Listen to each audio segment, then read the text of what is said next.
ഞങ്ങള് പക്കമേളക്കാർ ആദ്യം കൂടെ പറഞ്ഞു വിട്ടേക്കോ. പ്രിയമുള്ളവരെ, നമ്മൾ ആകാംക്ഷാപൂർവ്വം കാത്തിരിക്കുന്ന കാതികൻ കൈതക്കാട് രമണന്റെയും സംഘത്തിന്റെയും കഥാപ്രസംഗം ഏതാനും നിമിഷങ്ങൾക്കകം ഇവിടെ ആരംഭിക്കാൻ പോവുകയാണ്. ഒരു പ്രത്യേക അറിയിപ്പുണ്ട്. ഈ എക്കോ എങ്ങാനും വരുമോ? എക്കോ വന്നു കഴിഞ്ഞാൽ പരിപാടി പൊളിയും കേട്ടോ. എക്കോ വന്നാൽ പരിപാടി പൊളിയും. ഒരു തന്നെ ഇങ്ങോട്ട് ഏറ്റില്ല. അവൻ വന്നു കഴിഞ്ഞാൽ കൈ കാലം കഞ്ഞി പിടിച്ച സ്റ്റേജിന്റെ പുറകിലിട്ടാണ്. ആരെ എക്കോ? എക്കോ എന്ന് പറഞ്ഞാൽ ആ എക്കോ അല്ല. Hello hello hello hello. ഈ എക്കോ എക്കോ ചോദിക്കേണ്ട നേരെ. ഒരു പ്രത്യേക അറിയിപ്പുണ്ട്. അടിസ്ഥാനക്കാരി ഞാനും ഈ പരിസരത്ത് എവിടെയെങ്കിലും ഉണ്ടെങ്കിൽ കമ്മിറ്റി ഓഫീസുമായി ബന്ധപ്പെടേണ്ടതാണ്. കാരണം ഞാൻ ഇവിടെ ഉണ്ടാകും.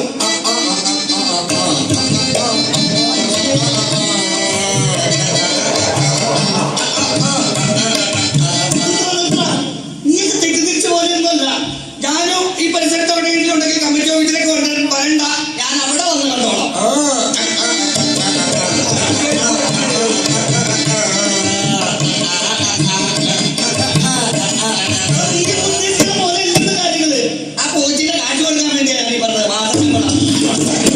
മറ്റൊരു അറിയിപ്പുണ്ട്. അമ്പലക്കുളത്തിനടുത്ത് കെട്ടിയിരിക്കുന്ന നമ്മുടെ ആന ലേശം വികൃതിയാണ്. ഈ ആന പ്രത്യേകിച്ച് സ്ത്രീകളെ കണ്ടു കഴിഞ്ഞാൽ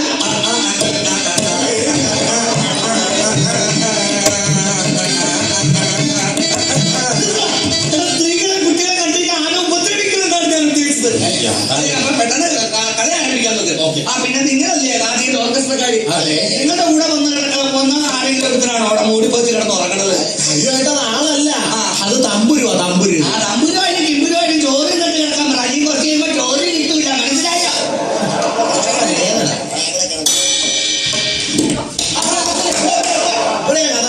കൊണ്ടുപോവാ.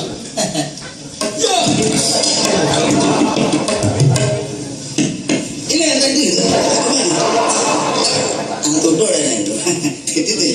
അഭിമന്യരായ ഗുരുജനങ്ങളെ, മാതാപിതാക്കളെ, നിങ്ങൾക്ക് ഏവർക്കും കൈതക്കാട് രമണനും സംഘത്തിന്റെയും 1000 അഭിവാദനങ്ങൾ.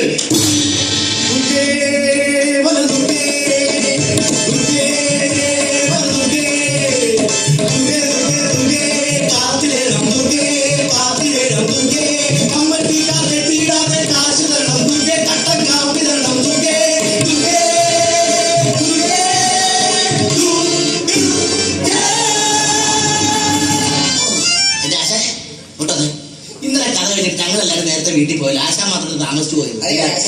അല്ല, നിങ്ങൾക്കറിയാം, എനിക്ക് ഈ കഥാപുസ്തകത്തിന്റെ ഇടയിൽ കുറച്ച് കച്ചവട പരിപാടി അമ്പലപ്പറമ്പിലൊക്കെ ഉള്ളവരും, മരുന്ന് കച്ചവടം, ബുക്ക് കച്ചവടം, അങ്ങനെ ചെറിയ ചെറിയ കച്ചവടങ്ങളൊക്കെ ഉള്ളത്. ഇങ്ങനെ കഥാപുസ്തകം കഴിഞ്ഞപ്പോഴേക്കും നല്ല തിരക്ക്. അപ്പൊ ഈ ബുക്കും മരുന്നൊക്കെ അവിടെ തന്നെ വിറ്റ് സ്വന്തം തൊണ്ടയ്ക്ക് അടഞ്ഞു പോയി. അല്ല, മരുന്ന് കച്ചവടം തുടങ്ങിയപ്പോ ആളുകൾ അവിടെ ഇവിടെയൊക്കെ ഉണ്ടായിരുന്നു. ആൾക്കാർ വിളപ്പിച്ചു തുടങ്ങി. ഇന്നലെ എന്റെ കഥ നടന്നത് 6 മണിക്ക് കഥ. അപ്പോൾ നിങ്ങൾ വിചാരിക്കും ഇന്ന് കഥ നടക്കുന്നത് എവിടെയാണെന്ന്, കോയമ്പത്തൂരാണെന്ന്, അല്ലെങ്കിൽ കൊലഞ്ചേരിയിലാണെന്ന്. പക്ഷെ ഇവിടെയൊന്നുമല്ല. ഇന്ന് കഥ നടക്കുന്നത് ഇന്ന് പാലക്കാട്, കോഴിക്കോട്,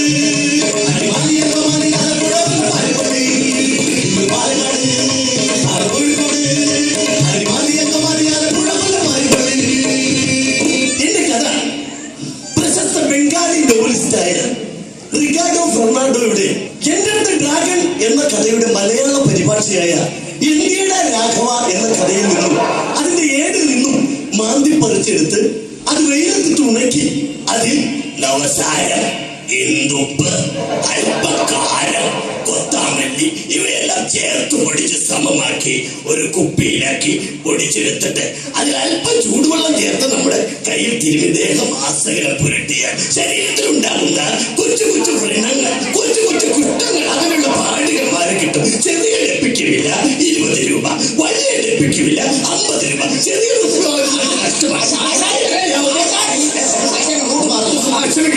പാലക്കാട്, കോഴിക്കോട്,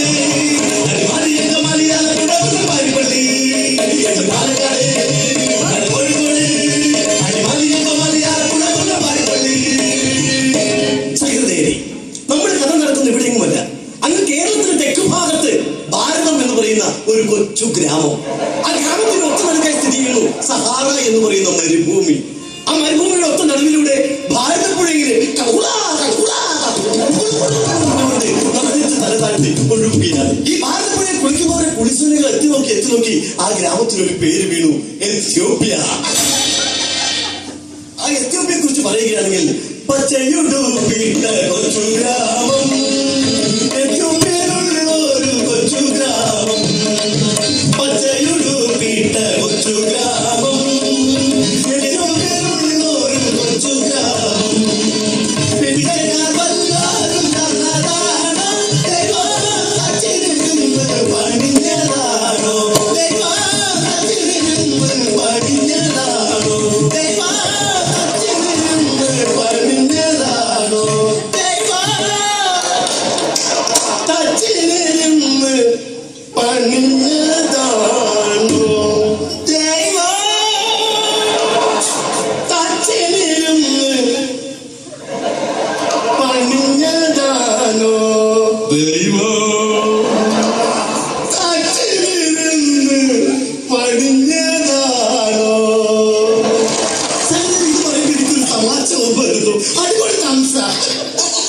ഞാനൊരു സംഘവും കൂടിയിട്ട് പാലക്കാട് ഒരു പ്രോഗ്രാം കഴിഞ്ഞ് വരികയായിരുന്നു. ഈ പഞ്ചായത്തോട്ട് നമ്മൾ പുറത്തു പോയിട്ടില്ല. പോയിട്ടില്ലല്ലേ? ഞാൻ തുടക്കത്തിലേ പറഞ്ഞല്ലോ തമാശയാണ് പറയുന്നത്. അപ്പൊ നമ്മൾ പാലക്കാട് പോയിട്ടില്ല ഉറപ്പ്. അതാ പറഞ്ഞ ഇന്ന് പാലക്കാട്, കോഴിക്കോട്,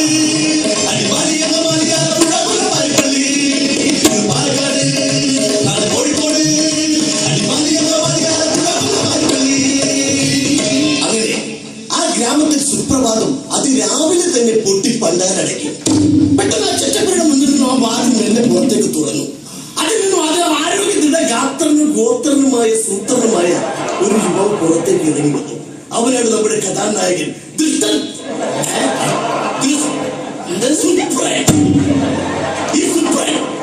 ചുറ്റും നോക്കി ആരുമില്ല. അവൻ മുന്നോട്ട് വന്നിട്ട് തന്റെ അരയിൽ തിരികിരുന്ന ആ ഓടക്കുഴലെടുത്ത് അതിമനോഹരമായി തബല വായിക്കാൻ തുടങ്ങി. ശ്രമിക്കണം, ഓടക്കുഴലെടുത്ത് വീണ വായിക്കാൻ തുടങ്ങി.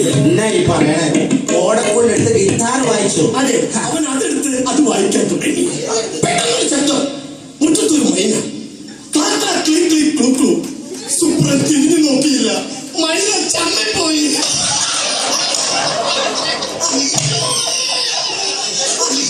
പാവം മൈന ചമ്മിപ്പോയി.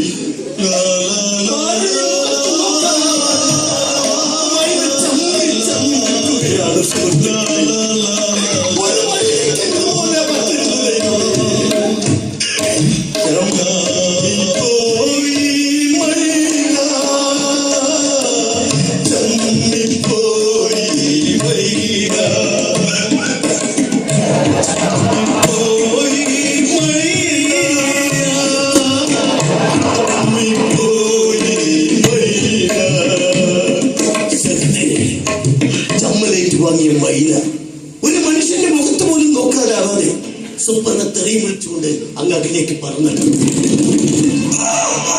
ഇത് കാക്കയല്ലേ? ആ മൈന മൂത്ത കാക്കയാകുന്നത്. അങ്ങ് അകലെ നിന്ന് ആറ് ഓടി വരുന്നു. ഒരു സുന്ദരിയായ പെൺകുട്ടി.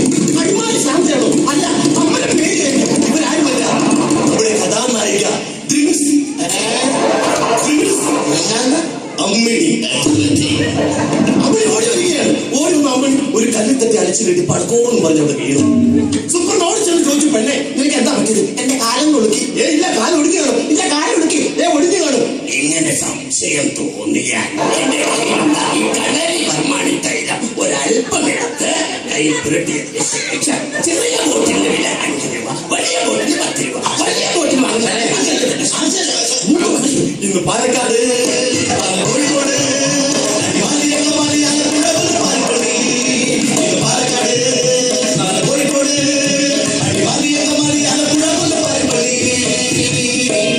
വീണുകിടന്ന അമ്മിണി സുപ്രൻ പിടിച്ചു നിൽച്ച് തന്റെ മാറോടണച്ചുകൊണ്ട് ഇങ്ങനെ പാടി.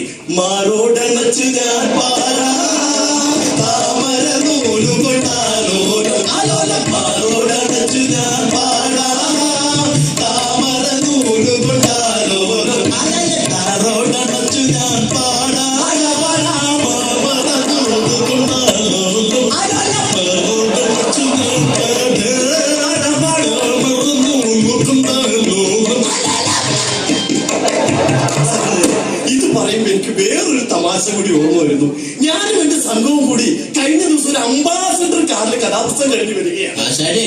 അംബാസഡർ കാർ പോയിട്ട് സൈക്കിൾ പോലും സ്വന്തം ഇല്ലാത്ത ആശാനാണ് ഇങ്ങനെയൊക്കെ പറയണത്. അല്ല, ഞാൻ പറഞ്ഞില്ല തുടക്കത്തിൽ തമാശയാണെന്ന് ഞാൻ പറഞ്ഞില്ല. അപ്പൊ നമ്മൾ ഇന്നും ഒരു അംബാസഡർ കയറിയിട്ടില്ല. ഉറപ്പാണല്ലോ, സത്യമാണല്ലോ. ഇതാ പറഞ്ഞ ഇത് പാലക്കാട്, കോഴിക്കോട്, പെട്ടെന്നൊരു ശബ്ദം. അതാ അങ്ങ് ആ മരുഭൂമിയുടെ അകലിൽ നിന്നും ആരോ ഒരു സൈക്കിളിൽ നിന്ന് മുന്നോട്ട് വരികയാണ്. ആരാണ്? ബാബുവാണോ? അല്ല, ആരുമല്ല. അടുത്ത് വന്നപ്പോഴാണ് മനസ്സിലായത് ഒരു അറബിയാണ്. ഈ ഓടി വന്ന അറബിയുടെ പേരെന്താണെന്ന് അറിയുന്നത് മറ്റൊന്നുമല്ല, അൽക്കുൽത്ത് അജീഷ് ബോയ്. അറബി വന്ന വഴിയല്ലേ അമ്മയുടെ മുഖത്ത് നോക്കി പറഞ്ഞു,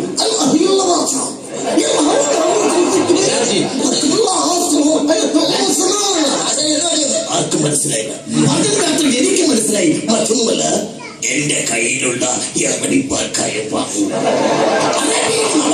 പറയുന്ന മരത്തിൽ നിന്ന് എടുക്കുന്ന ഒരു കറിയാണ് അറേബ്യൻ പാൽക്കായം. ഇതൊരു തുള്ളി, ഒരു അരിമണി തൂക്കം എടുത്ത് വെള്ളത്തിൽ ചാരിച്ച് കുട്ടികൾക്ക് കൊടുത്തതിന്റെ വയറുള്ള വയറുകടി, വയർപ്പൊണ്ണു, വയറുവേദന, ഇതൊക്കെ മാറും. മാത്രമല്ല, വീട്ടിലുള്ള നാൽക്കാലികൾ റബ്ബറിന്റെ ഇല തിന്നു കഴിഞ്ഞാൽ ഇത് കുറച്ചിട്ട് കൊടുത്തു കഴിഞ്ഞാൽ നാൽക്കാലികൾ ജീവനോടെ ഓടി നടക്കും. ഇതിന്റെ ചെറിയ ഡെപ്പിയുടെ വില 5 രൂപ, വലിയ ഡെപ്പിയുടെ വില 50 രൂപ. വലിയ ഡെപ്പി വാങ്ങുന്നത് നിങ്ങൾ ക്ഷമിക്കണം. ഇന്ന് പാലക്കാട്, കോഴിക്കോട്,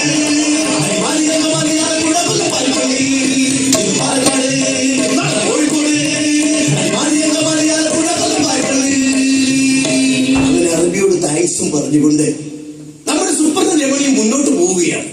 പെട്ടെന്ന് പുറകിൽ നിന്നും ഘോരമായൊരു വിളി. അക്കാരമല്ല, അമ്മണിയുടെ അമ്മാവൻ ബിനുക്കുട്ടൻ. ബിനുക്കുട്ടനെ കണ്ട മാത്രമേ സുപ്പറിനും അമ്മണിയും ഓടുകയാണ്. അങ്ങനെയാണ് ഓടി ഓടി അവർ വഴി കഴിയാതെ ഉഴുകയാണ്. വഴി അറിയാതെ ഉഴുകയാണ്.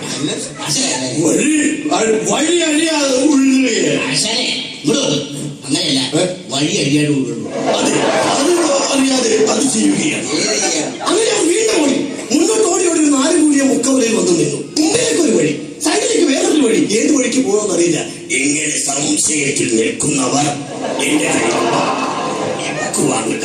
സഞ്ചാര സഹായി കേരളത്തിൽ എത്ര ജില്ലകളുണ്ട്, ആരുടെയൊക്കെ ഫോൺ നമ്പറുകൾ വേണം, ട്രെയിൻ സമയം, അങ്ങനെയുള്ളതെല്ലാം ഈ ബുക്കിലുണ്ട്. ഈ ബുക്ക് വാങ്ങുന്നവർക്ക് ഒരു പോക്കറ്റ് ഡയറി ഫ്രീ. ഈ ചെറിയ ബുക്കിന് വില 5 രൂപ, വലിയ ബുക്ക് 10 രൂപ. വലിയ ബുക്ക് വാങ്ങിക്കുന്നവർക്ക് നിങ്ങൾക്ക് തന്നെ. ഇന്ന് പാലക്കാട്, കോഴിക്കോട്,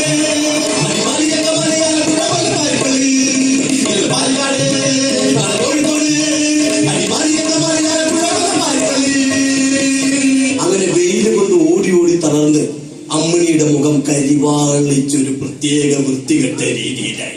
ഇങ്ങനെ മുഖം കരിവാളിച്ച് വിഷമിച്ചിരിക്കുന്ന സ്ത്രീകളുണ്ടെങ്കിൽ അവരോട് എനിക്കൊന്നേ പറയാനുള്ളൂ, എന്റെ കയ്യിലുള്ള ഈ കുങ്കുമപ്പൊടി കൈ വാരി എടുത്തതിന് ശേഷം അതിൽ കുറച്ച് വെള്ളം ചേർത്ത് ഇങ്ങനെ മുഖത്ത് തേച്ചൊടുക്കുകയും കഴിക്കും. ഈ മുഖത്ത് കുറച്ചു നേരം വീട്ടിലിരുന്ന് കഴിഞ്ഞാൽ നിങ്ങളുടെ മുഖം നല്ല സൗന്ദര്യമായി തീരും. അപ്പോൾ ചിലർക്ക് മുഖത്തിന് മാത്രമായിരിക്കില്ല കാന്തി, ചിലവരുടെ മുടി കൊഴിയുന്നു. അങ്ങനെ തോന്നുന്നവർ മുടി കൊഴിച്ചിലുണ്ടെന്ന് തോന്നിയാൽ എന്റെ കയ്യിലിരിക്കുന്ന ഈ പൊടി ഒരൽപ്പം എടുത്തിട്ട് അത് തലവഴി വെച്ച് പിടിപ്പിക്കുക. അപ്പോൾ ഇതേപോലെയായി. അപ്പോൾ മുഖസൗന്ദര്യം വർദ്ധിക്കും, മുടി കൊഴിച്ചിലും മാറിക്കിട്ടും. ചില ആളുകൾ കരിവാളിപ്പായിരിക്കും മുഖത്ത്, ചില ആളുകളുടെ മുടി കൊഴിയുന്നു. എന്നാൽ ചിലർക്ക് ഇതൊന്നുമല്ല, മുഖക്കുരു. എന്ത് കൈകാര്യം മാറില്ല മുഖക്കുരു. ഇങ്ങനെയുള്ള യുവാക്കൾ അല്ലെങ്കിൽ യുവതികൾ ഈ പൊടി ഒരല്പം, ഈ പൊടി ഒരല്പം എടുത്തിട്ട് കയ്യിലിട്ട് തിരുമ്മിയതിനു ശേഷം മുഖത്ത് നല്ലവണ്ണം തേച്ച് പിടിക്കുക. ഇപ്പൊ മുഖക്കുരു തന്നെ മാറി. ശരിക്കും ഈ പൊടിക്ക് വില 3 രൂപയാണ്. ഈ പൊടിക്ക് 5 രൂപ, ഈ പൊടിക്ക് 10 രൂപ. ഏറ്റവും നല്ലത് ഈ പൊടി വാങ്ങുന്നതാണ്. ഇന്ന് പാലക്കാട്, കോഴിക്കോട്,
ഇതോടെ എന്റെ കഥ കഴിഞ്ഞു.